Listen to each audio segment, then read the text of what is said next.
जय भीम, नमो बुद्धाय साथियों। Voice of Buddhism में आप सबका स्वागत है। अगर इस चैनल पे आप नए हैं तो दोस्तों इस चैनल को सब्सक्राइब ज़रूर कर लीजिए।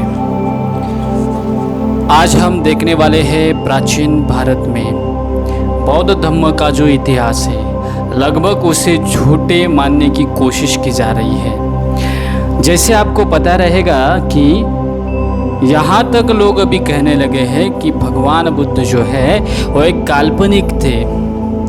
तो इसकी सच्चाई भी जानने की कोशिश करनी चाहिए, क्योंकि भारत में जो तथाकथित जो विचारधारा, विषमता की विचारधारा के बीज बोने वाले लोग आज भगवान बुद्ध को ही झूठी साबित करने की कोशिश की जा रही है। आपको पता होगा कि भगवान बुद्ध के पहले हिंदू धर्म होने का दावा किया जा रहा है, और इस दावा करते समय ये बताया जाता है दोस्तों कि भगवान बुद्ध राम के वंशज थे, राम के वंशावली में आते हैं। तो ये कितनी झूठी बातें लोगों को फैलाते हैं, इसकी आज सच्चाई सुनने का हम प्रयास करेंगे। महाकाव्य को ही इन्होंने धर्म ग्रंथ कहा है, और ये धर्म ग्रंथों में उन्होंने जो बातें कही है ये मैं नहीं कह रहा हूँ, ये इनके खुद धर्म ग्रंथ कहते हैं। हम सुनने की कोशिश करेंगे। हिंदू संस्कृति के जो वीर पुरुषों की शौर्य गाथाओं के लिखान इन्होंने अपने धर्म ग्रंथों में की है। जैसे ग्रीक वांग्मय जो रहता है उनमें से उनकी संस्कृति जो थी, इलियड और एडिसी, ये जो महाकाव्य वहाँ पे हुआ करते थे, वैसे ही कुछ भारत में रामायण और महाभारत है। मैं दोस्तों आपको सच्चाई पूरी तौर से बताऊंगा कि किस तरीके से इन्होंने ये महाकाव्य लिखे हैं। तो रामायण पहला महाकाव्य बताया जाता है और महाभारत बाद में रचा गया है बताया जाता है।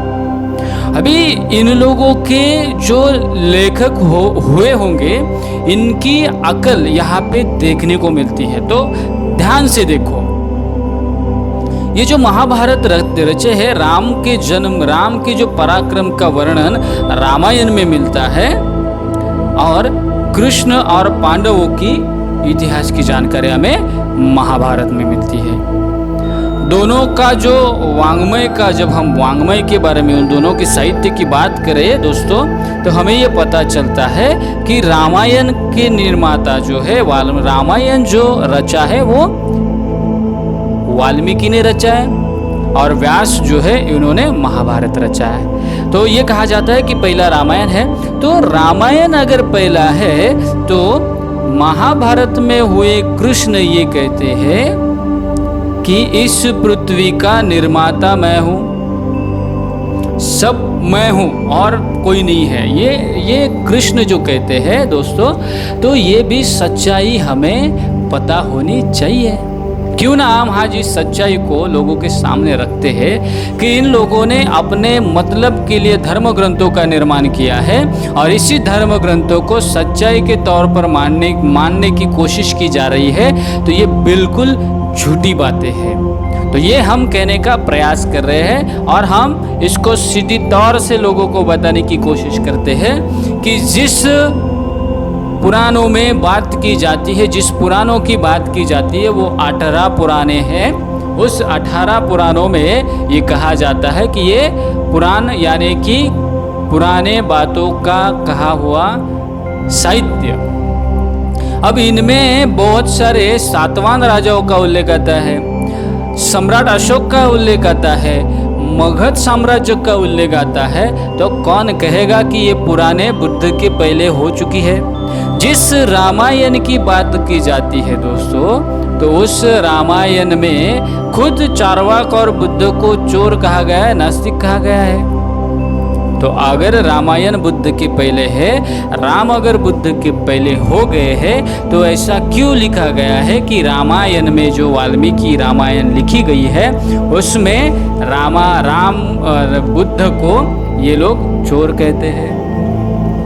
अभी ये बातें हमें समझ में आती है दोस्तों कि यही सच्चाई है।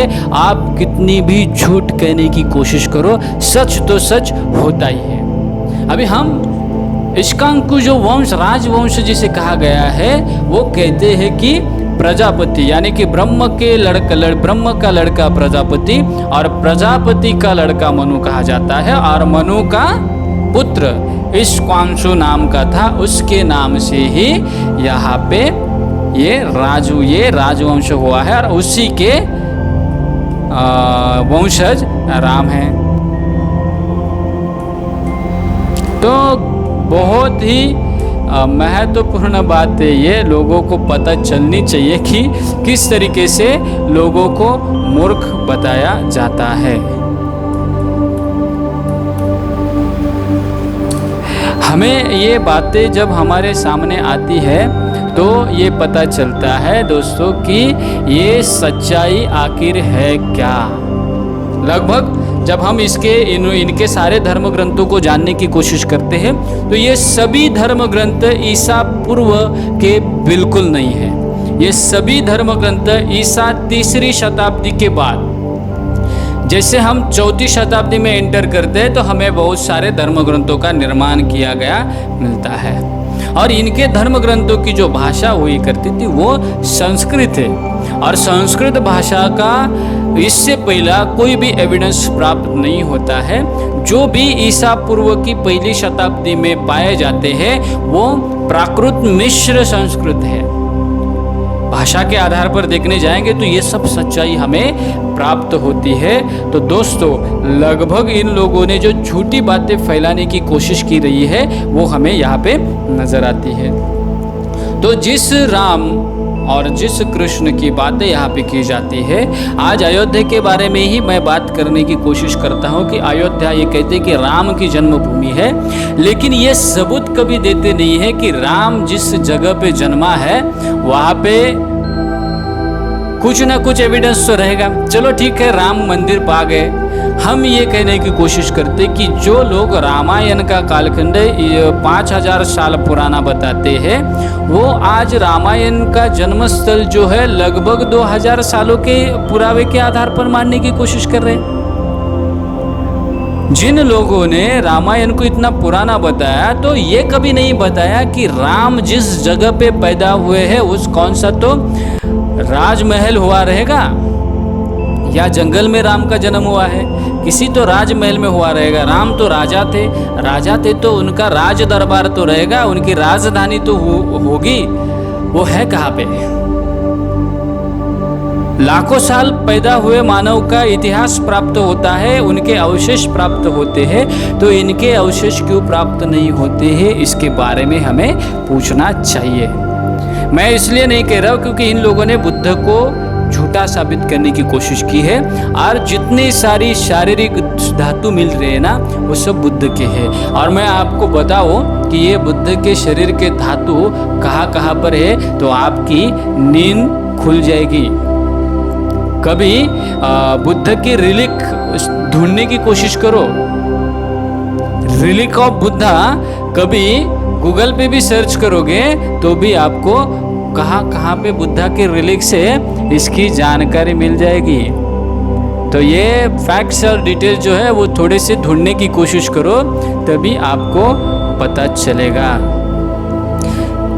कई और जगह पे भगवान बुद्ध के रिलिक्स पाए जाते हैं, और आज भी भगवान बुद्ध के रिलिक्स हमें मिल रहे हैं। कितने सारे देशों में भगवान बुद्ध के रिलिक्स आज भी पाए जाते हैं। तो ये बुद्ध हुए ही नहीं, इस तरीके से बातें वो भी किसी धर्म ग्रंथ के आधार पर की जाती है और किसी के ग्रंथों में लिखा हुए बातों पे की जाती है। जैसे कि एक कुशावाहा नाम का कुछ यूट्यूब चैनल है, उन्होंने ये बातें कहने की कोशिश, मुझे तो हंसी आती है उनके बातों पर कि उन्होंने जो बातें की है, लगभग मुझे उन पर हंसी इसलिए आती है कि दोस्तों सच्चाई क्या है। देखो, उनका ये कहना था कि वो जो कुशावाहा जो चैनल है, आप देखो उन्होंने क्या कहा है कि उन्होंने ये कहते हैं कि आदि पुराण में कहा गया है, गौतम दागतो देवाः स्वर्गग्रद गौतमो मततेन पोत्तम मधिना स्वाचासो गौतम श्रुति। अभी ये द्वितीय पर्व श्लोक जैन ग्रंथ बता रहे हैं। इनका मतलब है महावीर स्वामी 16वें स्वर्ग से अवतरित हुए, इसलिए उन्हें गौतम कहा है। कहते हैं गौतम की वाणी सुनने से आपका भी नाम गौतम है, अर्थात गौतम की वाणी सुनने वाला भी गौतम है और स्वयं गौतम भी गौतम है। बहुत ही हास्यास्पद विधान है ये। जब हम पढ़ने जाएंगे तो हमें इसकी बारे में बहुत ही सकोल से ज्ञान प्राप्त होगा कि महावीर का जो भगवान महावीर जिसे कहते हैं जैन ग्रंथों में आता है, उनका इतिहास पढ़ा करो तभी आपको पता चलेगा। खुद वो जानते हैं, खुद वो महावीर भगवान बुद्ध से मिले हुए हैं। कभी बिहार में राजगीर में जाओगे तो राजगीर में विरायतन नाम की मॉनेस्ट्री है, आप कहीं जाके वहाँ पे इतिहास पढ़कर आओ, आपको सच का सामना हो जाएगा। उसके बाद ये कहा जाता है कि आदि पुराण में आया है, वो भी द्वितीय पर्व श्लोक 55 का इन्होंने निर्वाला देते हुए कहा है कि ये मैं आपको ये सब सामने रखा है, ये आप पढ़ो, आपको पता चलेगा कि हे देव अपने 4 निर्मल ज्ञानों के द्वारा संसार को जान लिया है तथा आप बुद्धि के पार को प्राप्त हुए हैं, इसलिए संसार आपको बुद्ध कहता है। तो दोस्तों ये इनके आदि पुराण में आया है। इनका कहना है कि इनके भगवान को, मतलब मैं साफ तौर से बताने की कोशिश करता हूँ कि इन्होंने बुद्ध को पौराणिक साबित करने की कोशिश अपने धर्म ग्रंथों से की है, जिनका अस्तित्व ही बुद्ध के कई सालों के बाद निर्माण हुआ है। तो ये सच्चाई है और इस सच्चाई का सामना कभी तो किया करो तभी आपको पता चलेगा। तो ये सब सामने आपके रखा है कि ये बुद्ध का जो मार्ग है, ये बुद्ध का मार्ग इन लोगों ने किस तरीके से लिखा है। अभी इनको ये भी नहीं कि प्रज्ञा पारमित बुद्ध क्या है, इन्होंने तो लिखा है, लेकिन प्रज्ञा पारमित ये क्या होता है ये भी इनको पता नहीं है। तो इनको बस खाली 4 आर्य सत्य क्या है ये भी पता नहीं है, और ये चले बुद्ध को अपने धर्म ग्रंथों से आधार पे पौराणिक बताने की कोशिश कर रहे हैं। अभी थोड़ा और आगे जाएंगे तो और पता चलेगा कि इन लोगों ने किस तरीके से लोगों को मूर्ख बताया। ये कहते हैं कि बुद्ध की जो जैन दिगंबर ग्रंथ है उनमें जो लिखा है, उनमें से ये कहते हैं कि पार्श्वनाथ के तपस्वी चेले वीरनाथ के रुष्ट होकर बुद्ध धर्म की स्थापना किया। अभी ये सब बातें सुनने के बाद ऐसा लगता है कि जब हम इतिहास को पढ़ने जाते हैं तो ऐसी बातें देखने के बाद पता चलता है कि बौद्ध ग्रंथों में तो बहुत सारी जानकारी पाई गई है और वो सच सामने एविडेंस के तौर पे निकल रहा है। लेकिन इन्होंने जो धर्म ग्रंथों में लिखा है, ये भी लिखा कभी है, ये धर्म ग्रंथ लिखे हैं बुद्ध के कई साल शतकों के बाद, और ये कह रहे हैं कि बुद्ध काल्पनिक है। अभी इनका कहना ही हम आपके सामने रखने की कोशिश कर रहे हैं। तो ये कहते हैं कि बुद्ध ने खीर खाकर ज्ञान प्राप्ति की, महावीर ने भी खीर खाकर ज्ञान प्राप्ति की, सिद्धार्थ बिंबिसार के बाग में ठहरे, महावीर भी ठहरे, महावीर जी के शिष्य अग्निहोत्र ब्राह्मण बताया जाता है, बुद्ध के भिक्षु भी अग्निहोत्र ब्राह्मण से बताया जाता है। दोस्तों ये कभी कभी आप सच्चाई का पता करोगे तभी आपको पता चलेगा। जैन तीर्थकारों ने बौद्ध धर्म के प्रति जो द्वेष की भावनाओं में जितने सारे साहित्य लिखने की कोशिश की है, और ये खुद मैं नहीं, ये खुद जैनों ने ही साबित करके दिया है कि जैनों ने कितनी बौद्ध धर्मों को नीचा दिखाने की कोशिश की है, इसके सारे एविडेंस सामने आते हैं। और ये सब होने के बाद भी इन लोगों का ये कहना है कि ये सारे जीते बुद्ध को। जैन, अभी इन लोगों का कहना ये देखो कि जैन जो है ये सब बुद्ध, जैन जो है ये सब बुद्ध ही है। इन्होंने जैन लोगों को ये समझाने की कोशिश कर रहे हैं, ये लोग ये बताने की कोशिश कर रहे हैं बुद्ध कोई धर्म नहीं है, बुद्ध कोई हुआ नहीं, वो काल्पनिक है। जैन लोग ही बुद्ध है, महावीर ही बुद्ध है। तो भाई जब आप इस सिद्धांत पढ़ोगे, जब बुद्ध की शिक्षा पढ़ोगे, बुद्ध की शिक्षा का मार्ग बताएंगे और एविडेंस के तौर पे मिलते हैं। महावीर के कोई भी रिलिक्स, ज़्यादा रिलिक्स पाए नहीं गए हैं। आप भारत भर में जितने जगह पे, भारत के कई बाहर राष्ट्रों में भी बुद्ध के रिलिक पाए गए हैं। तो ये सारी जो आपकी बातें हैं, झूठी बातें कितने लोगों को बताओगे, कभी तक बताओगे? सच्चाई तो कभी ना कभी सामने आ ही जाएगी। उसके बाद ललित विस्तार, तो ये तो देखने जाएंगे तो ललित विस्तार तो बहुत मतलब ज़्यादा पुराना ग्रंथ है नहीं, मतलब मैं तो कहता हूँ 5वीं शताब्दी के बाद उसका निर्माण हुआ है। ये धर्म ग्रंथों के आधार पर बुद्ध को साबित करने की कोशिश मत करो। बुद्ध के वास्तविक तौर पर उनके पिताजी का राजमहल मिला है। बुद्ध जिन जगह पे थे उनकी राजधानी प्राप्त हुई है। बुद्ध ने जहाँ पे ज्ञान प्राप्ति की वहाँ पे जगह प्राप्त हुई है। बुद्ध ने जहाँ पे वर्षावास किए थे उस जगह पे स्थान मिल रहे हैं। बुद्ध ने जहाँ पे शिक्षा दी है, जहाँ पे लोगों को समझाया, दुख मुक्ति का मार्ग दिया है, वो सब जगह पाई जा रही है। और जो जगह जगह का नाम ले रहे हैं उस सब जगह में बुद्ध का अस्तित्व पाया जा रहा है। तो झूठ बोलकर किसको फंसा रहे हो? ये सब चीज़ें आज भी हमें ये नज़र में आती है। तो बुद्ध और महावीर के कंपैरिजन में बुद्ध को काल्पनिक घोषित करके महावीर को सच साबित करने की कोशिश ये जो कर रहे हैं, तो दोस्तों ये सब झूठी बातें हैं। मैं आपको साफ तौर से कहूँ कि बहुत सारी जगह पे भगवान बुद्ध के कई अस्तित्व पाया गया है। भगवान बुद्ध को काल्पनिक साबित करने के चक्कर में खुद के भगवान काल्पनिक हो गए, इसकी इन्हें जानकारी नहीं है। जब ये देखेंगे तभी इनको पता चलेगा कि सच्चाई क्या है। मैं भगवान बुद्ध के बारे में डिटेल्स में जानकारी आपको दूंगा, फिर भी आज जो बातें हैं वो आप समझने की कोशिश करें। आप कितना भी झूठी बातें फैलाओ, दुनिया जानती है कि ये भूमि बुद्ध की भूमि है। और इन लोगों के ही जो बड़े बड़े नेता हैं वो बाहर जाके कहते कि मैं बुद्ध की भूमि से आया है, और ये कुछ लोग हैं जिनको कोई पूछता भी नहीं है, वो बता रहे हैं कि भाई बुद्ध तो काल्पनिक है।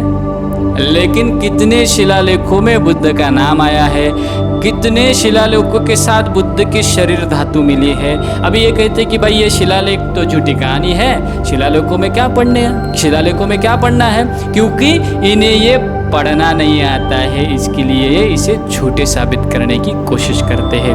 और ये कहते हैं कि धर्म ग्रंथों में ये लिखा है, तो धर्म ग्रंथ कभी लिखे हैं इसकी भी जानकारी आप लेने की कोशिश करो। मैं इनके सभी धर्म ग्रंथों की चिकित्सा साफ तौर पे करूँगा, तभी आपको पता चलेगा।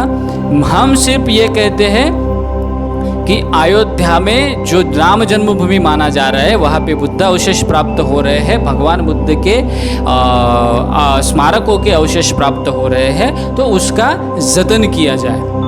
हम ये नहीं कह रहे कि आप उसे राम मंदिर मत बनाओ, हमें आपके राम मंदिर से कुछ मतलब नहीं है। हम सिर्फ ये बताने की कोशिश कर रहे हैं कि वो प्राचीन काल में एक साकेत नगरी थी, वहाँ पे बुद्ध के शरीर धातु के स्तूप थे, आज भी है, वहाँ पे बुद्ध विहार था, और उसके एविडेंस प्राप्त पा रहे हैं। जानबूझकर इसको झूठा साबित करने की कोशिश मत करो, ताकि अगर आप इसे झूठे साबित करने की कोशिश करोगे तो आपका भी सच बाहर खुद ब खुद आएगा। बताने की ज़रूरत नहीं है। तो ध्यान से सभी सुनो, जितने सारे वॉइस ऑफ बुद्धिज्म में जो लोग सुन रहे हैं, देख रहे हैं, उनकी मेरी एक विनती है कि आप इसकी सच्चाई को परखो। सच्चाई देखने के बाद आपको पता चलेगा कि कितनी झूठी बातें फैलाई जाती है।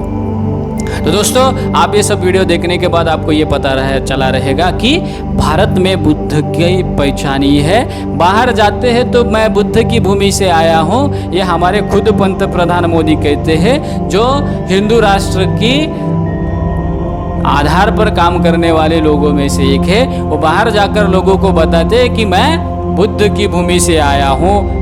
ये सब चीज़ें देखने के बाद हमें ये पता चलता है ये दोस्तों कि किस तरीके से इनका इतिहास सामने आता है। बाकी जो इतिहास है हम एक एक कहानी में सब इतिहास देखेंगे। अभी आपके जो सारे धर्म ग्रंथ है ये आप खुद पढ़ लो, आपको सच्चाई का पता चलेगा। अभी मैं आपको बुद्ध कौन से वंशज थे, किसके वंशज थे, तो इसको तो मैंने इस वीडियो में डाला ही है, बताने की ज़रूरत नहीं है। बुद्ध के पहले कौन सा धर्म था, इसकी अगर बात किया जाए तो बुद्ध के समय में कोई भी धर्म अस्तित्व में नहीं था। बुद्ध के समय में जो परंपराएं चल रही थी उसमें श्रमण संस्कृति और वैदिक संस्कृति का निर्माण हुआ है। वैदिक संस्कृति के लोग श्रमण संस्कृति से बिलोंग करते नहीं थे, आप भूलो मत। वैदिक संस्कृति के लोगों यज्ञ पूजा इनकी बहुत सारी होती थी। श्रमण संस्कृति के लोग निसर्ग पूजक थे, वो किसी भी तरीके से इस तरीके बातें करते नहीं थे। वैदिक परंपराओं के जो लोग थे उनकी शिक्षा प्रणाली जो थी वो शिक्षा प्रणाली गुरुकुल की तरह थी। श्रमण संस्कृति की शिक्षण प्रणाली बौद्ध संस्कृति में पाई जाती है और वो विद्यापीठों की संस्कृति है, बहुत बड़े बड़े विद्यापीठ हुए हैं। तो ये सच्चाई है, आप सुनने का प्रयास करो, आपको भी सब पता चलेगा। तो दोस्तों इसी तरीके से नई जानकारी आपको मैं देने की कोशिश करूंगा और आपको ये साफ तौर से बता रहा हूँ, मैं अयोध्या की पूरी कहानी आपको हर वीडियो में बताने की कोशिश करेगा। आप बस वॉइस ऑफ बुद्धिज्म देखते चलो, हम आपको सच्चाई बता कर ही रहेंगे। आप चाहे कितना भी झूठी साबित करने की कोशिश करो, सच आखिर सच होता ही रहेगा। आपके कहने से नहीं होता है कि ये झूठ है। इतिहास गवाह है, जो एविडेंस पाए जाते हैं उस एविडेंस के आधार पर आपको ये पता चलेगा कि भारत वाकई में भगवान बुद्ध के विचारों से प्रेरित हुआ एक देश है। उसके पहले अनगणित विचारधाराओं के लोग थे, बुद्ध के पहले भी अनगणित विचारधाराओं के लोग थे, लेकिन दुख मुक्ति का मार्ग देखकर हर भारत के लोगों की आचरण प्रणाली सुधारने वाला तथागत बुद्ध ही है। वो काल्पनिक मानने की कोशिश करने वालों को मान लीजिए, वो काल्पनिक है, फिर भी उनके अस्तित्व के कई सारे एविडेंस पाए गए हैं और उनके रिलिक्स अन्य जगह में, अन्य देशों में आज भी है। वो लोग उनकी पूजा करते हैं। आज जो जितने सारे बौद्ध राष्ट्र हैं उनको ये बताने की कोशिश करो कि ये भारत में बुद्ध काल्पनिक है, तो आपको सब उसके एविडेंस प्राप्त हो जाएंगे। तो दोस्तों ये है सच्चाई भारत में। तो इस तरीके से जो ऐरे गहरे नत्थु खैरे लोग जो है वो बुद्ध को काल्पनिक कहने की कोशिश करते हैं, उनको मेरा चैलेंज है कि आप अपने धर्म ग्रंथों की चिकित्सा करो, आपको पता चलेगा। मैं ये सब चीज़ें मानव के इतिहास के बारे में जानकारी देते हुए आपको सब बताऊंगा।